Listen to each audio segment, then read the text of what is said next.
मदरसों से क्या दिक्कत है? तो बंद करने का इरादा है। ये देश हिंदू का देश है और ये देश हिंदू का रहेगा। ये सेकुलरिज्म का भाषा हमें मत सिखाओ।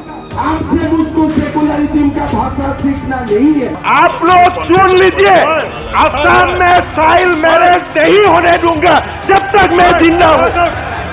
हम होने नहीं दूंगा।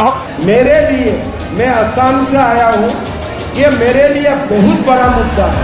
आज जो कांग्रेस है उन्होंने प्रूफ कर दिया कि दुनिया में कहीं भी मुसलमानों का तकलीफ होगा तो हम हैं, लेकिन हिंदू का तकलीफ है हम नहीं है।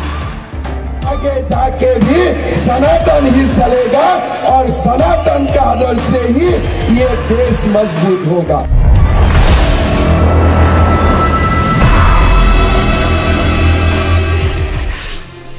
देखिए, जब आप नॉर्थ ईस्ट को हिस्टोरिकल तरीके से देखेंगे तो ये सेपरेटिज्म के लिए जाना जाता है।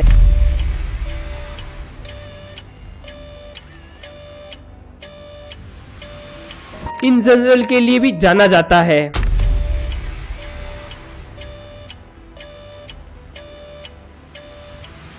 रिलीजियन कन्वर्ट के लिए भी जाना जाता है।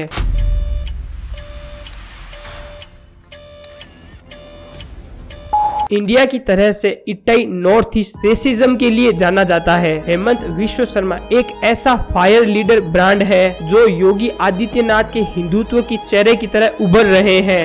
सोनिया गांधी जी को मैं प्रणाम करता हूं, नमस्कार करता हूं कि अपना बेटा को उन्होंने 55 साल दे दिया only to become mature. North east के अंदर एक वक्त था जिस टाइम बीजेपी की एक भी प्रेसिडेंट नहीं थी। जितने क्रिकेट की दुनिया के अंदर बाबर आजम को इज्जत मिलती है, जानते हो कितना कुछ झेलता हूँ मैं। बस एक दिन मेरी कुर्सी पर बैठकर देखो कि कितने अंगारों पर बैठता हूँ मैं। इनफैक्ट 2014 में मोदी जी ने एक बहुत बड़े मार्जिन के साथ इलेक्शन को जीता था नेशनल लेवल पर। तब भी नॉर्थ ईस्ट के किसी भी राज्य के अंदर बीजेपी की सरकार नहीं थी। लेकिन आज की तस्वीर बिल्कुल ही अलग है। आज नॉर्थ ईस्ट के अंदर या तो फिर बीजेपी की सरकार है या फिर बीजेपी और कोलिशन की मिलकर सरकार बनाई है। नॉर्थ ईस्ट के अंदर डेमोक्रेटिक अलायंस के साथ नॉर्थ ईस्ट के अंदर सबसे पॉपुलर स्टेट यानी असम, बीजेपी के अंदर फ्यूचर बदलने का क्रेडिट दिया जाता है सिर्फ हेमंत विश्व शर्मा को। इन्हें लोग नॉर्थ ईस्ट का चाणक्य कहकर बुलाते हैं। इन्हें नॉर्थ ईस्ट का विभीषण कहकर भी जाना जाता है, क्योंकि हेमंत विश्व शर्मा एक समय के ऊपर कांग्रेस के साथ थे, लेकिन आज उनकी मदद से बीजेपी में नॉर्थ ईस्ट ने कांग्रेस को साफ किया है। ये कांग्रेस लोग आज का नया मुगल है और कुछ नहीं है। आज उनका नेशनल लेवल बेस के ऊपर काफी हिंदुत्व के ऊपर पकड़ बन चुका है, क्योंकि हम देखते हैं कि एटलीस्ट पिछले 10-15 सालों में कांग्रेस पार्टी है वो बेसिकली गांधी परिवार की पर्सनल जायदाद बन चुकी है। इस पार्टी के अंदर गांधी परिवार की इजाजत के बिना कुछ भी नहीं हो सकता। डिक्टेटरशिप कांग्रेस के अंदर हेमंत विश्व शर्मा को लगातार पसंद नहीं आ रही थी। उन्होंने कहा है कि राहुल गांधी इस पार्टी को देवता की तरह ऑपरेट करते हैं। Rahul started dictating. Rahul will come as if a god has come, now we have to worship him. He will not say here and here. उन्होंने कांग्रेस के परिवारवाद को भी काफी एक्सपोज किया।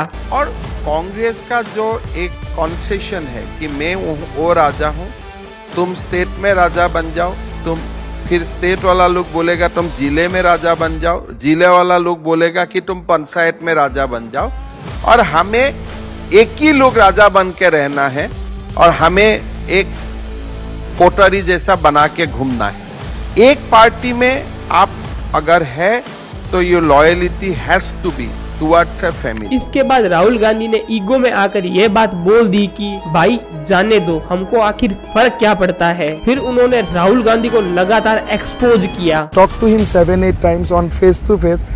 I have seen him a complete arrogant person, and without that kind of intellectual gravity or intellectual soundness. Hemant Sharma ने यह बात बोली कि राहुल गांधी एक डिपेंडेबल लीडर नहीं है, वो आखिर बोलते कुछ है और करते कुछ है। आप सब लोगों को क्या लगता है हेमंत विश्व शर्मा जी के बारे में? आप मुझे जरूर कमेंट सेक्शन के अंदर जरूर बताइए और इसी तरीके से अपना प्यार बनाए रखे। जय हिंद।